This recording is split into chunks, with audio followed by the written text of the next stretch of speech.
Assalamualaikum warahmatullahi wabarakatuh. Alhamdulillah wassalatu wassalamu ala Rasulillah. Segala puji bagi Allah yang telah memberikan kita nikmat ilmu dan kesempatan untuk belajar.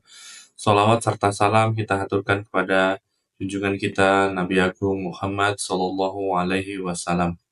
Teman-teman yang dirahmati Allah Subhanahu wa Ta'ala, pada kesempatan kali ini kita akan membahas satu topik dari Byte.go, yaitu adalah 5 use case utama dari Apache Kafka.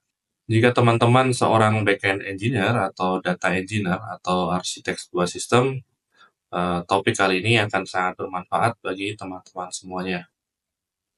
Ya, berikut adalah infografik yang sudah disiapkan oleh Byte.go tentang use case-nya Kafka. Tapi sebelum ke pembahasan use case, mari kita bahas dulu secara singkat apa itu Kafka. Apache Kafka adalah event streaming platform yang memungkinkan kita untuk mengirimkan, menyimpan, dan memproses data secara real-time. Kafka dipakai untuk mengelola data dalam bentuk event logs, sehingga memang cocok banget dipakai untuk skenario-skenario yang akan kita bahas nanti. Jadi kalau di Kafka sendiri, ada paling tidak 4 komponen dasar. Yang pertama adalah produser, yaitu orang yang mengirimkan data atau party yang mengirimkan data ke Kafka. Broker adalah tempat menyimpan dan mendistribusikan event. Dan ada juga yang ketiga, consumer, yaitu adalah pihak yang mengkonsumsi data tersebut dari Kafka. Lalu yang keempat ada topik dan partisi, tentunya untuk struktur yang memungkinkan Kafka bisa menangani data dalam jumlah besar dan juga paralelism. Ya, untuk Kafka sendiri ada dibahas di video sebelumnya, singkat. Jadi kalau kita mau kembali ke video tersebut, silahkan klik link di atas ini ya. Nah, kita lanjut ke use case yang pertama, yaitu adalah logs analysis. Jadi kalau kita lihat yang pertama di sini ada logs analysis. Log analysis itu apa? Yang pertama, log analysis itu adalah sebuah proses untuk mengumpulkan, menganalisis, terus menginterpretasikan log dari berbagai sistem dan aplikasi untuk kita dapetin sebuah informasi. Ya, informasi di sini bisa tentang performa, bisa tentang keamanan, bisa tentang operasional sistem itu sendiri ya. Jadi kalau kita di dunia IT, log itu memang dia bisa mencatat banyak hal, terutama ada error, bisa jadi ada request masuk, ada traffic, ada event, ada beberapa yang kita bisa log apapun ya di situ. Nah, tujuan utamanya dari si log analisis ini yang penting adalah dia untuk memonitoring kondisi sistem. Jadi kita gimana caranya make sure bahwa sistemnya sekarang itu running dengan baik, dengan normal, kita bisa memonitoring sistem tersebut menggunakan fitur log analysis ini. Yang kedua untuk mendeteksi masalah atau debugging. Kalau kita dapat laporan misal sebuah fitur tidak bisa dipakai, maka biasanya kita mau cek dulu kan errornya di mana. Tapi kalau misal ternyata sistemnya punya banyak microservice, kita nggak tahu mau cek dari mana yang utama, kita bisa menggunakan log analysis ini biasanya kita cek di mana error yang tertinggi. Terus yang ketiga bisa jadi dipakai untuk keamanan dan audit. Kita bisa cek di sana historical ya, historical orang akses apa gitu ya, atau misal ada sebuah serangan attack ya, bisa jadi ada DDoS attack, ada brute force attack, ada unauthorized access, gitu-gitu kita bisa log di sana dan kita bisa tampilkan. Yang keempat, tujuan dari si log analysis ini adalah untuk optimasi performa. Jadi kalau kita punya puluhan microservice, terus kita mau improve performanya, misal di salah satu aplikasi ini ada yang lambat, atau di satu sistem ini ada yang lambat, kita bisa tahu lambatnya itu karena apa kalau kita punya log analisis dan logging yang baik. Nah, kalau dilihat cara kerjanya seperti apa sih? Cara kerjanya di sini ada yang pertama ada log ya. Di sini ada log, di sini kita lihat ada shopping chart, ada order service, ada payment service. Masing-masing service di sini dia punya aplikasi dan dia punya logs. Nah, logs ini biasanya akan diambil oleh agen ya. Agen di sini bisa banyak macamnya, ya salah satunya adalah Logstash, ada Filebeat, gitu-gitu ya. Di lognya biasa dipecah-pecah menjadi event tertentu, baru dikirimkan ke Kafka. Nah, setelah dikirim ke Kafka, nanti Kafka ini akan menampung si pesan-pesan itu tadi. Tentunya Kafka ini juga membantu sistemnya biar lebih scalable ya. Kita tahu kalau misal punya microservice puluhan atau bahkan ratusan, file log yang di-generate itu pastinya besar dan banyak. Dan ketika banyak itu nggak mungkin kita langsung per detiknya proses file-file itu seketika. Pasti kita harus antrikan dulu. Ya, kita antrikan di dalam Kafka. Ya, walaupun tadi diproses secara real time, tapi real time yang di sini diantrikan dulu. Ya, setelah diantrikan di dalam Kafka, maka didistribusikan masuk ke dalam Elasticsearch. Nah, tujuannya apa sih si Elastic ini? Yaitu adalah tempat kita nyimpan si lognya dan proses yang namanya indexing. Jadi log yang udah dikumpulin, dikirim ke Elasticsearch, terus digunakan untuk indexing. Jadi ketika udah di-index, jadi lebih mudah untuk dicari. Setelah udah di-index, datanya ready ada di Elasticsearch, kita bisa pakai Kibana yang keempat di sini untuk proses visualisasi dan monitoring. Dari Kibana ini kita bisa ngecek beberapa tampilan ya, kita bisa bikin beberapa tampilan dari data yang kita sudah punya ada ya. Di sini contohnya ada Kibana, tapi kita bisa pakai kayak Grafana atau yang lain ya. Atau kita kalau mau bikin sendiri juga bisa. Nah, ini salah satu use case-nya Kafka yaitu adalah log analysis. Kenapa sih mesti pakai Kafka untuk log analysis ya? Pertama, Kafka itu memang scalable. Scalable artinya dia bisa nanganin data dalam jumlah besar, lognya ini bisa banyak. Terus yang kedua adalah real time processing. Jadi memang prosesnya itu nggak batching, ya dia langsung proses, diambil, diproses ya, bisa langsung diproses. Yang ketiga adalah reliability-nya. Jadi Kafka ini dapat nyimpan lognya tergantung punya waktu simpan ya atau punya retensi. Jadi memang datanya itu bisa stay di sini dan dia itu punya multiple broker. Ya, jadi kalau kita punya broker dan satu brokernya bermasalah, masih ada 2 atau masih ada 3 atau masih 4, biasanya ganjil ya, sehingga kalau ada apa-apa masih bisa menyelamatkan si keseluruhannya ini. Nah, itu kenapa pakai Kafka. Tapi bukan berarti Kafka ini nggak punya challenge ya. Challenge-nya yang pertama adalah lognya bisa gede banget. Jadi lognya itu bisa gede banget. Ketika disimpan di Kafka atau disimpan di dalam Elastic, ini lognya bisa gede banget. Jadi mesti hati-hati kita mengimplementasikan strategi log retention. Terus yang kedua adalah learning curve. Ya, learning curve-nya di sini tentunya nggak cuma pada saat setup Kafka, agen, Elastic, atau Kibana, tapi adalah bagaimana caranya kita membuat log yang bagus. Nah, ketika lognya bagus, maka lebih mudah dicari, lebih mudah ditampilkan. Tentunya ini ya. Ya beda dengan sistem yang kita punya, misal menggunakan OpenTelemetry ya. Menggunakan OpenTelemetry itu biasanya lebih tidak butuh learning curve. Ya. Tuh. Nah, ada beberapa saran sebenarnya kalau kita mau pakai log analysis ini. Yang pertama adalah retention policy-nya ya, jelas kita harus punya standar. Mungkin ada beberapa file log yang kita tahu bahwa udah nggak penting dalam hitungan jam, 2 jam, kalau nggak error ya nggak usah di-log, nggak ada masalah misalnya. Terus ada juga yang memang penting, walaupun sukses atau gagal, biasanya harus disimpan berhari-hari ya. Contohnya ini log-log yang berkaitan dengan integrasi antar perusahaan. Ya, misal dari kita ke bank ya, biasanya bank ke kita itu lognya harus disimpan karena biasanya akan menjadi sebuah bukti ketika kita minta pertanggungjawaban atau minta dicek suatu kasus.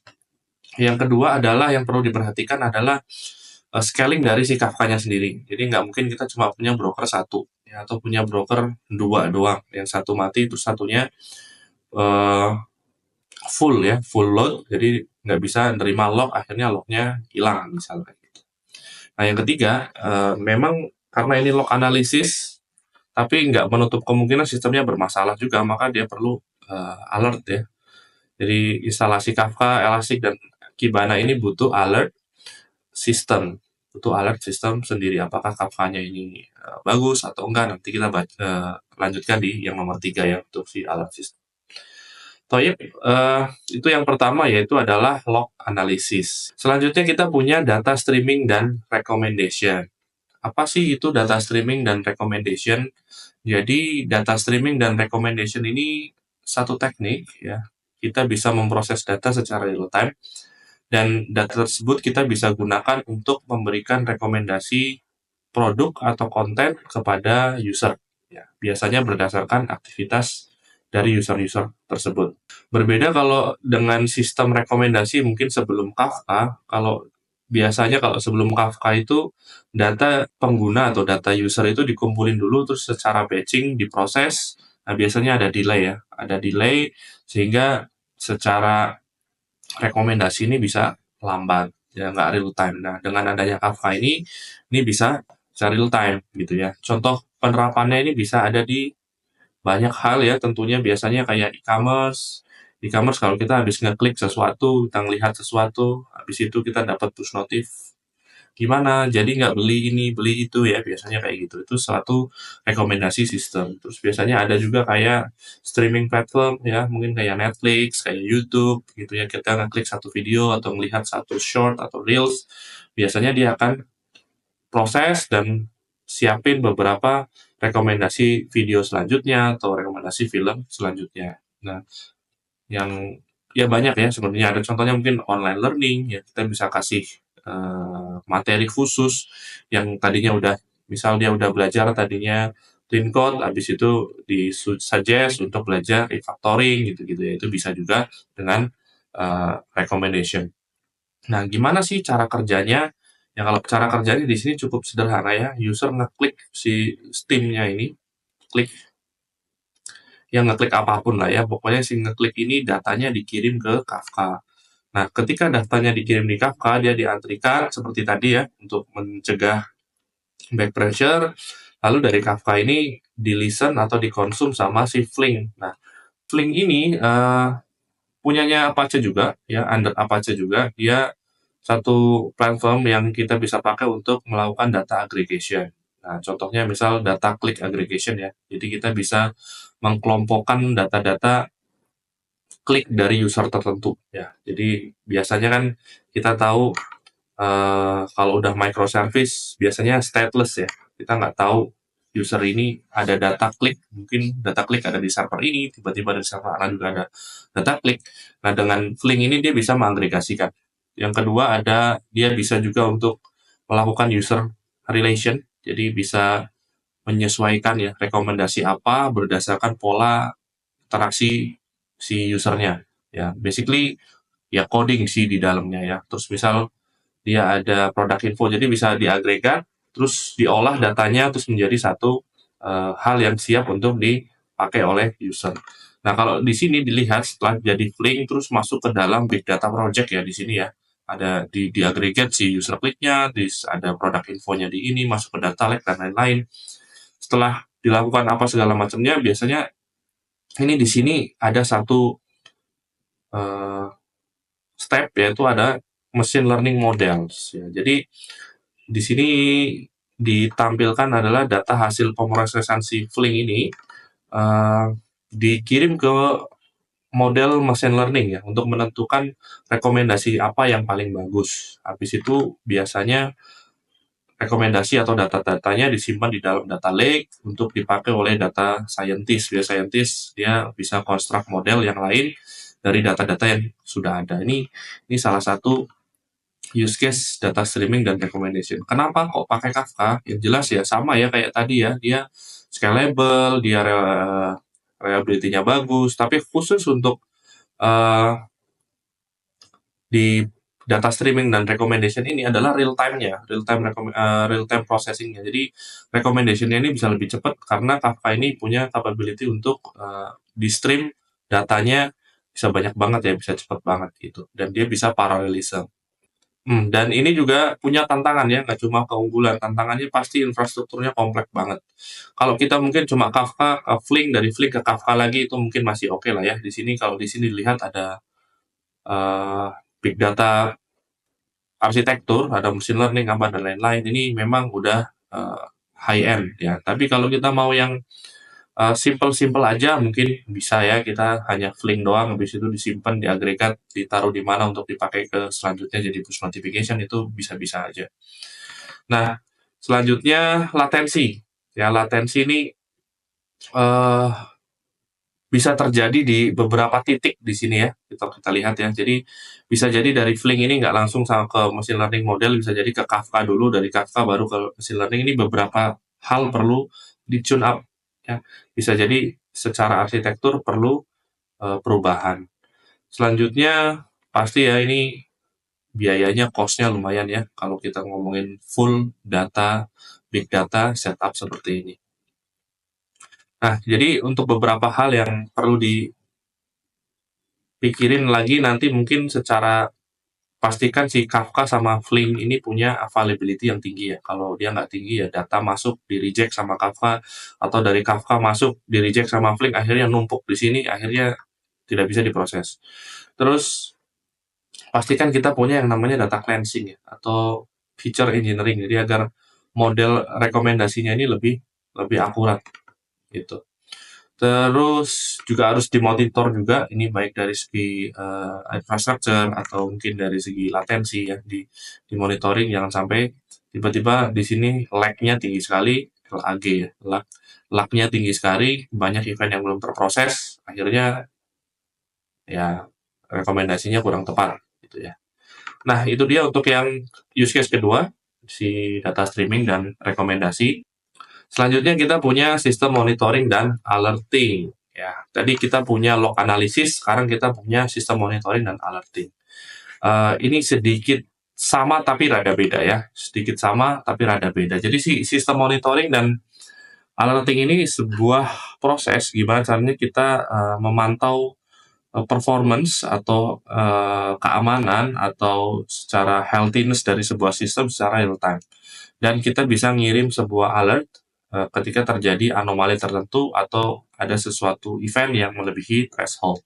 Jadi tujuan utama dari si sistem ini adalah mendeteksi masalah sebelum dampaknya makin gede ke pengguna, dan kita bisa kasih notifikasi otomatis ke tim IT, ke tim developer ya tentunya, atau IT security, atau misal ada um, technical support ya untuk melakukan tindakan preventif, biasanya kayak gitu. Nah, biasanya contoh-contoh kayak di e-commerce ya, tiba-tiba performa server saat hari-hari Harbolnas gitu tiba-tiba tinggi. Nah, apa yang harus dilakukan tiba-tiba ketika tinggi, udah banyak error rate-nya, maka apa yang harus dilakukan?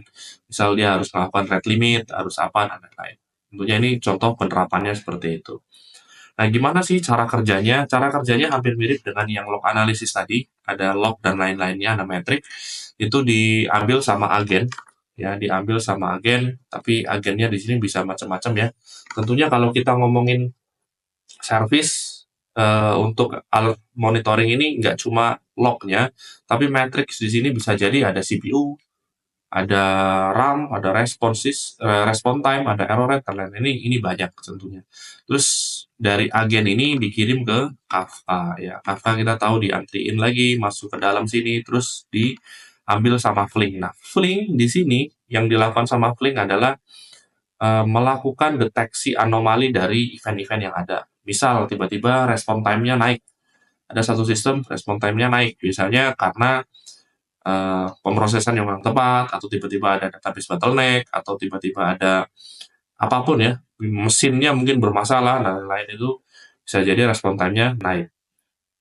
Terus errornya naik, itu bisa juga. Terus misal kayak CPU-nya melebihi batas normal, itu bisa juga. Terus misal uh, memorinya juga naik, itu juga bisa.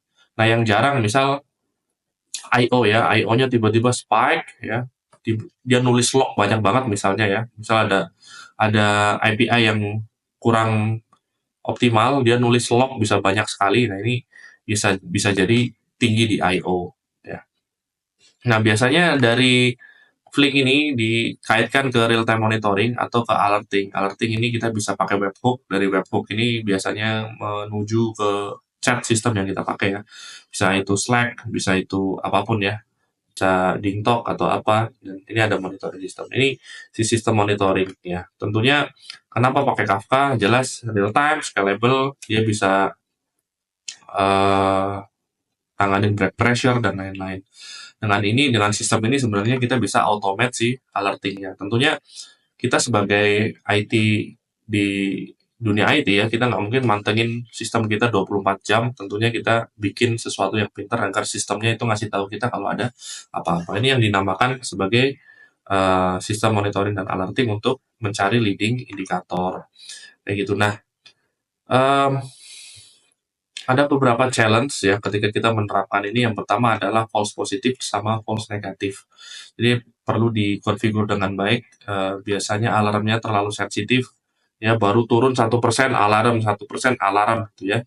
Bisa jadi turun 50% alarm, tapi ternyata API call-nya cuma 2, yang satu gagal, yang satu berhasil. Jadi kan seolah-olah success rate-nya 50%. Nah, itu terlalu sensitif ya. Ada beberapa yang perlu dikombinasikan, mungkin dari jumlah total yang masuk dan jumlah success rate-nya. Terus resource-nya intensif. Ini ngelakuin komputasi di Flink ini juga lumayan makan resource ya. Jadi sebagai challenge juga bagi kita. Terus yang kedua, yang ketiga itu adalah kompleksitas dari konfigurasinya ini. Ya. Apalagi kalau kita pakainya bare metal atau on-prem, ini mungkin lumayan setup-nya lumayan besar. Ada beberapa yang perlu diperhatiin gitu kita mau sistem monitoring sama alerting. Yang pertama itu kita mesti mengoptimalkan threshold-nya yang jelas ya, jangan terlalu sensitif, jangan terlalu juga nggak sensitif, bisa jadi udah impact ke setengah populasi user baru ada alert. Ini telat sekali gitu ya, atau tiba-tiba Sabtu Minggu nggak nyala alertnya gitu ya, biar kita bisa liburan, itu salah juga. Terus yang kedua, kita mesti pastiin Kafka-nya dan Flink-nya itu juga high availability. Terus, nah ini yang mesti dibikin adalah alert prioritization. Kita tentu kalau mau alert semuanya ya. Tapi kita harus punya prioritization. Mana sih yang kita mau dengerin di alertnya? Atau yang kita mesti kerjakan sesaat itu juga, atau kita bisa tunda ini dalam 1-2 jam, masih oke lah ini. Atau yang oke, kita mungkin ini asal datanya masih segini masih oke, hanya FYI aja contohnya kayak gitu. Ya ini contoh untuk sistem monitoring dan alerting. Yang keempat, ini mungkin sedikit baru ya, buat teman-teman mungkin nggak selalu tahu tentang ini, yaitu adalah CDC atau Change Data Capture. Apa sih si CDC ini atau Change Data Capture? Jadi CDC ini sebuah teknik untuk mendeteksi dan nge-catch adanya perubahan data di database secara real time. Tentunya kan kita tahu bahwa database itu nggak bisa callback ke kita. Ketika datanya berubah, database nggak bisa ngasih tahu ke kita, data kamu berubah loh. Itu nggak bisa ya. Jadi memang sekarang udah mulai muncul teknologi yang namanya CDC, yang namanya Change Data Capture. Dia sebuah teknik yang kita bisa pakai untuk ngecek kalau tiba-tiba ada perubahan, ada insert, ada delete di sebuah data. Lalu dari teknik ini atau dari platform ini, dari ekstensi ini, dia bisa terusin si perubahannya apa ke sistem lain, misalnya ke data warehouse, atau misal ke cache, atau misal ke sistem analitik, atau dan lain-lain. Nah, CDC ini memungkinkan kita untuk melakukan replikasi data, terus bisa melakukan sinkronisasi data, atau mengolah data yang berubah tanpa harus kita ngebaca seluruh database. Bayangin kalau kita nggak punya CDC, kita mau cek data hari ini yang berubah statusnya dari high success ke success misalnya, itu harus scan semuanya kan.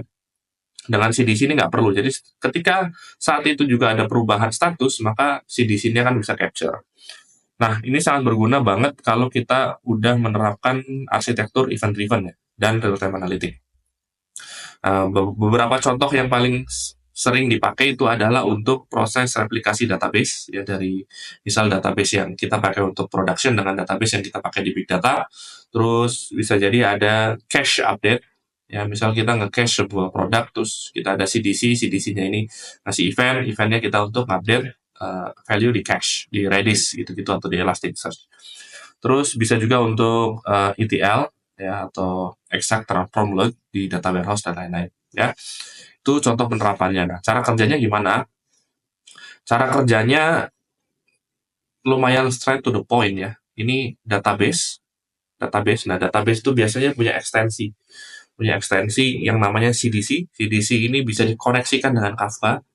Dari Kafka ini baru ke banyak hal ya. Ini konektor di sini ada Elastic Connector, Redis Connector, DB Connector. Ini bisa apapun ya, bisa kita pakai NiFi ya, kita bisa pakai Flink juga bisa. Begitu ini boleh. Ini di sini bisa ya.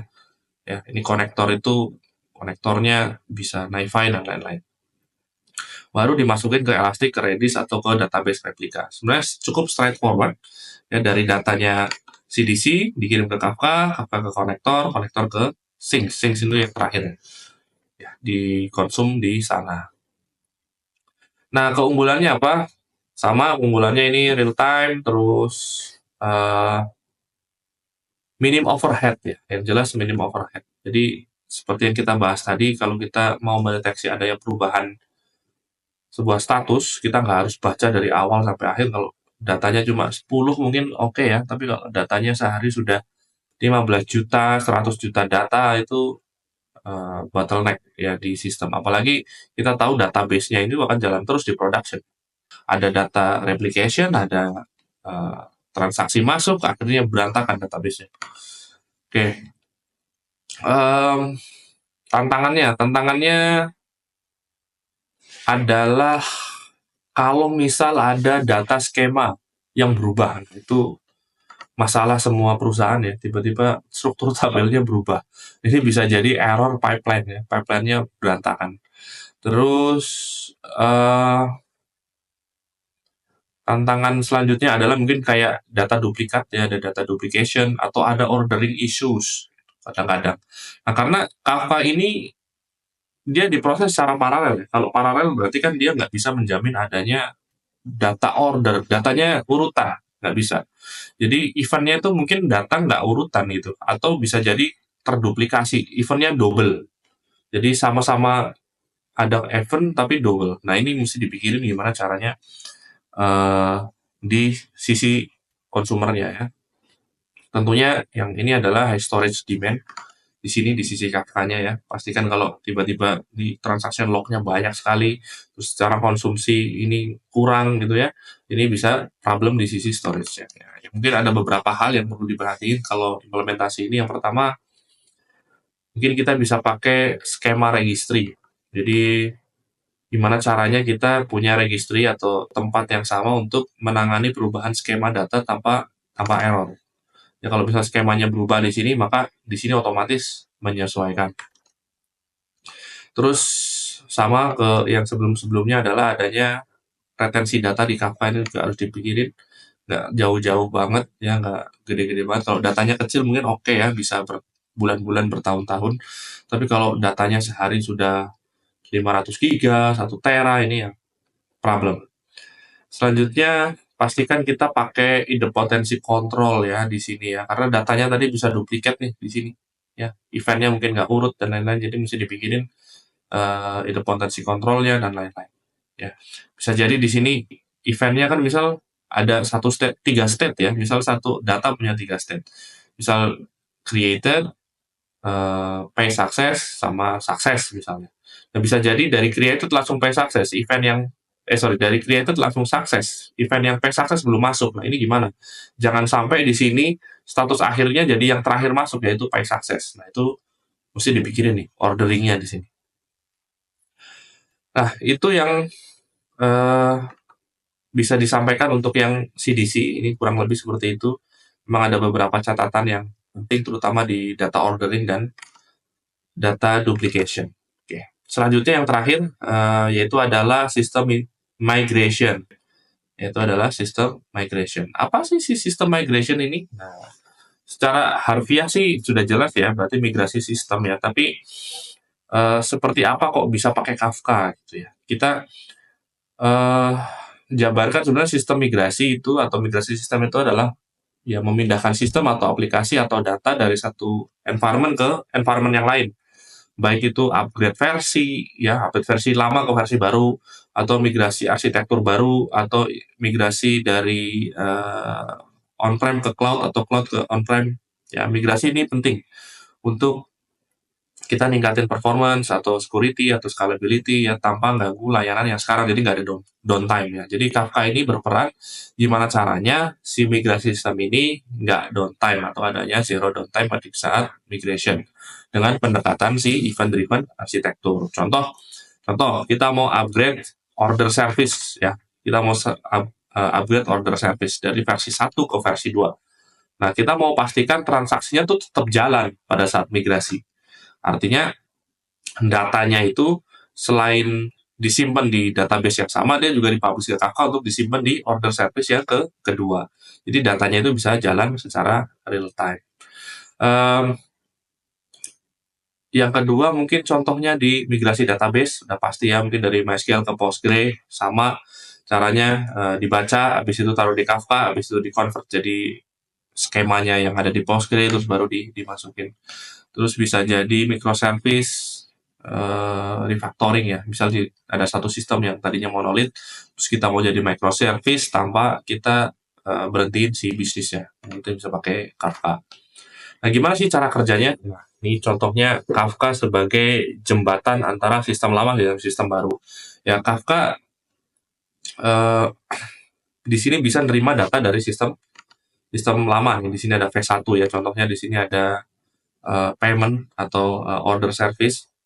Event log ini disimpan di Kafka, ditaruh di sana, terus sistem baru yang V2 ini membaca data-data tersebut, lalu dibangun datanya di dalam sini, state-nya disimpan di sini berdasarkan event tersebut.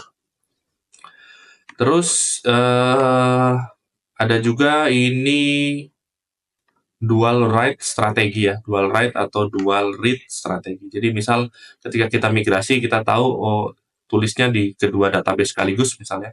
Terus habis itu ada dual read strategi. Kalau misalnya yang satu nggak ada, kita cek ya satunya lagi. Terus ini contoh yang nomor 3 adalah pre-migration reconciliation. Jadi data dari sistem lama dan sistem baru dibandingin dulu sebelum perubahan final. Nah, biasanya dilakukan shadow testing atau blue-green deployment. Nah, yang terakhir bisa jadi caranya pakai cutover. Setelah divalidasi, traffic itu dialihin dari yang lama ke yang baru secara bertahap.